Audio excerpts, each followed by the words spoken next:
For some reason, I keep dreaming about us living together in the same house again. I had a number of sad dreams once I divorced Kody, and from time to time, I still dream of him. It's a tough situation. I don't want to dwell in the past. When someone asks me if I would do it all again, I don't respond. I just keep walking.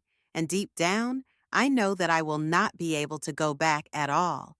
The pain, the deceit, the domineering, all of it was all consuming. Still, my mind refuses to let go and keeps replaying my memories like a scratched CD. I purchased a dream catcher in Flagstaff in order to cope with the trauma Flagstaff left me with. Even after that chapter is closed, the memories from that time still weigh on me, and the questions still linger. Why did things unfold the way they did? What was the real reason behind everything that happened? Years of piecing it have finally brought me to the conclusion, so how I believe this changes everything. What happened is very simple. Janelle giving Kody and Robyn money for their house. For the longest time, I couldn't understand why she or even Mary would do this. But now I think I finally get it. Kody exercised the trust that was there, and very few rules were laid down trusting him, and proceeded to exploit them. Janelle and Kody had a joint account which Janelle confessed to having in a video I showed you yesterday. This is where things start to raise eyebrows. When Janelle sold her house in Las Vegas, the money went to her bank account. However, since Kody's name was on that account, he had access to it. Just think about this. Kody was not on the title of Janelle's house. He did not pay toward the mortgage, and so he was not economically connected to the property in any legal capacity. But because he was on that account, he was able to manipulate fund without it being a loan or a needing a gift letter. Underhanded, isn't it? And the deeper I delve into this, the more perspective I get on how cunning it all was. Christine even noted in a recent episode that Janelle placed all of her selling profits into Kody and Robyn's house. So how did they manage this without drawing any flags from the banks or IRS? Most likely, Kody moved funds from the Janelle Holding jointly account to a family account, which would let him evade any reporting requirements that flag this as a taxable event. If he was on several accounts, he could manipulate the funds, shifting them between accounts and evading tax liability and scrutiny. And this was not a mistake in reporting. This was a strategy, a system that was repeated time and time again. The pertinent question is, why did Janelle permit this? This was not Kody's money. She bought that house herself and paid off the mortgage. It was legally hers. So why did she hand it over? Was she too trusting, or did she fall victim to manipulation, believing this was how family dynamics functioned? The answer is tax evasion. On top of taxes, Kody was also subservicing power over his wives. Money meant control, and as long as they adhered to the family vision, guess what? They would always have to pay the price. Consider this. If Kody used strategic moves concerning money transfer between several accounts associated with his wives, it's possible to lower an income tax burden. So where is the IRS in all of this? If investigators were to look into Kody's tax records, I can assure you nobody would come away empty-handed. In fact, they would come away with pieces of evidence like obsessive transactions, money shifting, fictitious loans, and every other form of financial misconduct focused on Kody's sheltering at his wife's expense. This isn't just troubling family sap. Rather, it's conceivably fraud. Janelle expected that by purchasing Robyn and Kody's house, she would be treated in a similar manner. She thought there was order of reciprocity, that she would be looked after in the eventuality that she had to use the system. As we, however, know, that turn never came. She sold her Vegas home in spring 2019, and rather than buying her own property, that money went into Kody and Robyn's house. She waited. She trusted. She believed in the notion that this money would be put towards the group's collective future. But in essence, it was a one-way street. She invested, and they profited.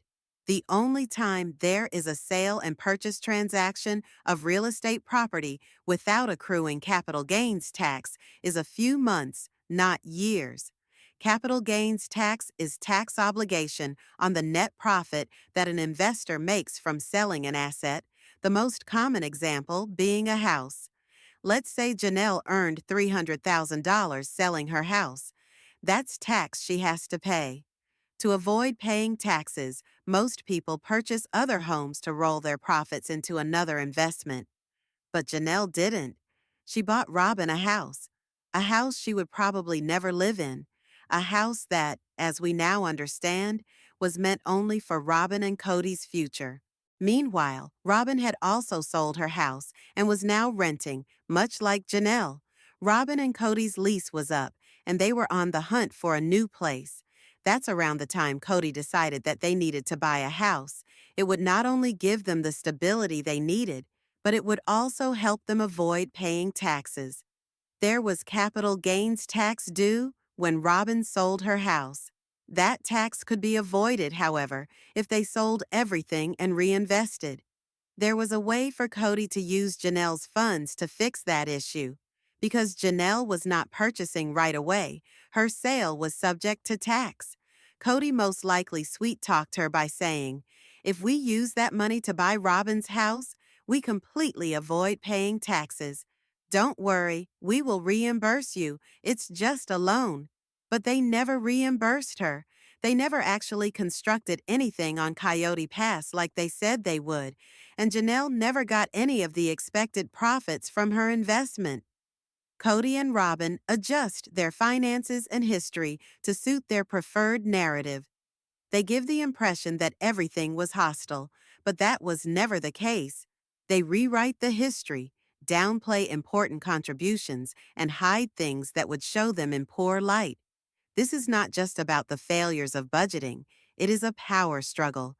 Janelle and the rest of the wives were brought up in a culture where men guard money.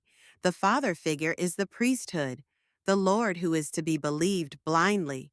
These men are considered virtuous and protected, but in reality, they inflict abuse. Robyn, the only legal wife, possesses everything. The rest of the wives? Their sole purpose is to reproduce. Affectionate spouses are a rarity in a polygamous setup, as they put the one wife they adore above the rest, who battle for the remaining. There is always a favorite, and here it was Robyn every single time. Understandably, Kody didn't share the responsibilities. He downright selected Robyn. If Robyn was separated from rest of the wives, he would have been more than happy. There are a whole bunch of polygamous men who seldom interact with a few of the women on a basis which is more than just fathering steer kids with them. The fathers are absent, the women give up their money, and they raise the kids alone. Janelle happened to be the exact victim of circumstance. She gave Kody 6 kids, and now that they aren't blindly obedient, he's punishing her. He's punishing her for standing up for herself, for refusing to submit, for not playing the role he expected. And she saw all this years ago, back in Vegas. She saw the favoritism, the manipulation, and the rewriting of history. So why didn't she stop it sooner? Why didn't she separate her finances? Maybe in her world, she didn't feel that was an option. Now, Kody and Robyn are doing what they do best, rewriting history. Robyn gets offended when people call it out, saying, "We worked together for so long. I helped so much in the early years. This feels balanced. But we know better. And now the show is changing. There's a new producer this season. Why? Because Tim Gibbons, the original producer, walked away. He wanted to prove polygamy works. But now that the family collapsed, he ran. Instead of dignifying the show's conclusion, he stepped aside. With a new producer, the show is no longer about proving polygamy works. It's about exposing the truth.